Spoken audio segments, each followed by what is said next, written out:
Hello guys, in this video I am going to show you how to set the speed unit in the Planes Live application.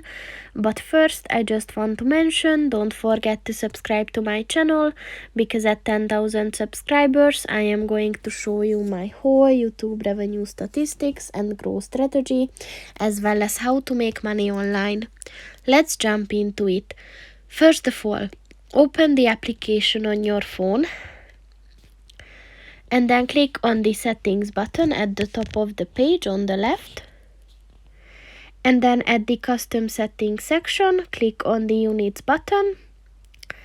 And then click on the speed button. And as you can see, there are 3 options to choose from. So just click on the unit that you want to use. And it is set. So that's pretty much it for this video, guys. See you in the next one. Goodbye.